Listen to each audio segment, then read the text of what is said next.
Assalamu alaikum dear students. Today we will study about conjunctions or linkers. A conjunction is a word that join words, phrases, clauses and sentences. यानी conjunction वो word होता है जो कि अल्फाज, phrases और clauses और sentences को आपस में connect करता है, जोड़ता है. It has two kinds, coordinating conjunctions and subordinating conjunctions. Coordinating conjunctions further divides into four types. Number one, cumulative conjunctions. Number two, adversative conjunctions. Number three, alternative conjunctions. Number four, elative conjunctions. And subordinating conjunctions divide into 9 types. Time, place, reason, condition, purpose, result, comparison, contrast and manner. Okay, let us see what are coordinating conjunctions. Coordinating conjunctions join words, phrases, clauses and sentences of equal ranks. यानी कि ये जो है मुख्तलिफ अल्फाज को जोड़ते हैं लेकिन बराबर रैंक्स की चीज़ों को जोड़ते हैं सेंटेंसेस को. Cumulative conjunctions add one statement with another. क्या करता है ये एक स्टेटमेंट को दूसरे के साथ यानी एक बयान को दूसरे के साथ जोड़ देता है. Example, Shyam is not only rich but kind also. Shyam ना सिर्फ अमीर है बल्कि रहमदिल भी है. तो दोनों बराबर के स्टेटमेंट्स हैं और इनको आपस में जोड़ा हुआ है बट लगाकर, नॉट ओनली लगाकर. He as well as his friends is illiterate. तो यहाँ पर as well as coordinating conjunction है. वो और उसके दोस्त दोनों ही अनपढ़ हैं. He is both handsome and strong. वो दोनों है, स्ट्रॉन्ग भी है और हैंडसम भी. Raju is reading and his mother is cooking. Raju पढ़ रहा है और उसकी मदर जो है वो कुकिंग कर रही है. So these are cumulative conjunctions. Adversative conjunctions join sentences and show contrast between them. तो ये भी सेंटेंसेस को जोड़ते हैं और उनके दरमियान कंट्रास्ट को बताते हैं. यानी कंट्रास्ट का मतलब है मुखालफत या अपोजिट चीज़ें. Manoj is intelligent while Raju is dull. या वेयर एज भी यहाँ लग सकता है. तो वाइल यहाँ पे एडवर्सेटिव कंजंक्शन है. दो अपोजिट बातों को बयान कर रहे हैं कि राजू डल है जबकि मनोज जो है वो इंटेलिजेंट है. He ran fast yet he miss the train. वो तेज़ दौड़ा लेकिन फिर भी उसने ट्रेन उससे मिस हो गई. तो यहाँ पर येट एडवर्सेटिव कंजंक्शन है और दो अपोजिट बातों की बात हो रही है. Mohan worked hard but he failed. तो यहाँ पे भी दो अपोजिट बातें हैं, कंट्रास्ट है. उस मोहन ने बहुत मेहनत की लेकिन फेल हो गया. Sushma did not work hard how ever she passed. तो यहाँ पे भी दो अपोजिट बातें हैं कि सुषमा ने इतनी मेहनत नहीं की लेकिन फिर भी पास हो गई.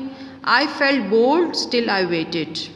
ठीक है, यहाँ पे भी नेगेटिव दो बातें हैं, एक पॉजिटिव और एक नेगेटिव. मैं बहुत बोर महसूस कर रहा था लेकिन फिर भी मैंने इंतज़ार किया. Number 3, alternative conjunctions express a choice between two statements. तो अल्टरनेटिव कंजंक्शन जो है एक दो स्टेटमेंट्स के दरमियान एक चॉइस को जाहिर करता है. ईदर कम इन और गो आउट. या तो अंदर आ जाओ या बाहर जाओ. She has neither beauty nor sense. ना तो उसमें खूबसूरती है और ना ही अकल. रन फास्ट और you will miss the train. तेज़ भागो, ऐसा ना हो कि आप ट्रेन को मिस कर दो. शी मस्ट वीप और शी मस्ट डाई. या तो वो रोए या फिर मर जाए. तो यहाँ पे अल्टरनेटिव कंजंक्शंस हैं. दो स्टेटमेंट्स में से किसी एक की हमने चॉइस करनी होती है. Number 4, illative conjunctions. Illative conjunctions show that one fact is prove from another. ये जो है एक फैक्ट को बयान करता है. I worked hard so I passed या देयर फोर आई पास. तो यहाँ पर सो इलेटिव कंजंक्शन है. अच्छा, प्रूफ दे रहा है, एक फैक्ट दे रहा है दूसरी बात से. The days are long for it is June. दिन लंबे हैं क्योंकि जून है. All will die one day for man is mortal. हर एक सब मर जाएंगे एक दिन क्योंकि इंसान फ़ानी है. You are honest therefore all respect you.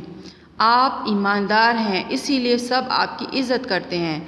Some one is at the door for I hear a knock.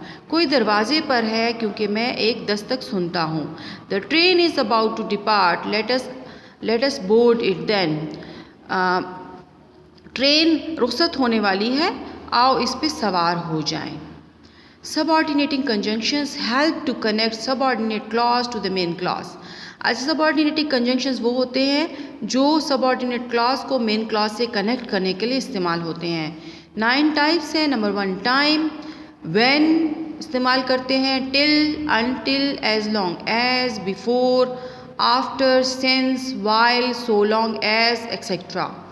Example, wait here till I come, don't go until I order. तो ये हमारे पास एग्जाम्पल्स हैं। Place, जगह के लिए where, wherever, whence, I know where you live, मैं जानता हूँ कहाँ आप रहते हैं, गो वेंस यू कैन, जहाँ भी जा सकते हैं आप जाएं। रीज़न के लिए भी इस्तेमाल होता है, as, because, since, I can not work because I am ill, मैं काम नहीं कर सकता क्योंकि मैं बीमार हूँ। Since he is poor you must help him, क्योंकि वो गरीब है आपको उसकी ज़रूर मदद करनी चाहिए। तो यहाँ पे रीज़न के लिए सबऑर्डिनेटिंग कंजंक्शन सिंस और बिकॉज इस्तेमाल हुए हैं। कंडीशन यानी शर्त के लिए unless, provided, whether, if, only if, supposing. Unless he works hard he can not pass, जब तक वो मेहनत नहीं करेगा वो पास नहीं हो सकता। I shall go if you come to me, अगर आप मेरे पास आएँ तो मैं जाऊँगा या जाऊँगी। तो इसमें शर्त है अनलेस और इफ़। पर्पस भी है, so that, in order that, lest, etcetera. He works hard so that he may pass, वो सख्त मेहनत करता है ताकि वो पास हो जाए। I ran fast lest I should miss the bus, मैं तेज़ भागा कि कहीं ऐसा ना हो कि मैं बस को मिस कर दूँ। रिज़ल्ट के लिए भी ये इस्तेमाल होता है, so that, such that, as so, he so tired that he can not walk, वो इतना ज़्यादा थका हुआ है कि वो चल भी नहीं सकता।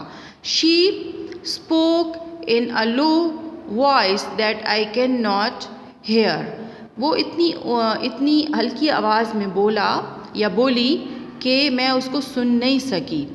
तो ये रिज़ल्ट के लिए इस्तेमाल होते हैं। अच्छा, कंपैरिजन, कंपैरिजन यानी मुकाबला या मवाजना। एज़ या एज़ हम लगाएंगे, देन लगाएंगे, एज़ लगाएंगे, एज़ मच लगाएंगे। He is as intelligent as his sister is, वो अपनी बहन जितना ही अक्लमंद है या इंटेलिजेंट ज़हीन है। Ram is wiser than Mohit, Ram जो है या राम जो है वो मोहित से ज़्यादा अक्लमंद है। कंट्रास्ट के लिए भी सबऑर्डिनेट कंजंक्शन यूज़ होते हैं। एज या दो लगाएंगे, ऑल्दो लगाएंगे, how ever, not with standing that, etcetera. Although he worked hard yet he failed, अगरचे उसने सख्त मेहनत की फिर भी वो फेल हो गया, नाकाम हो गया। मैनर, मैनर का मतलब होता है तरीका, अंदाज। एज और एज या as if, as for as, according as, etcetera. She behaves as if she were mad, वो इस तरह से बर्ताव करती है, ऐसे जाहिर करती है जैसे कि वो पागल हो गई हो। While in Rome do as the Romans do, जैसा देश वैसा भेस। So these were all the types of conjunctions. I hope that you will have understood them. See you next time. Allah Hafiz.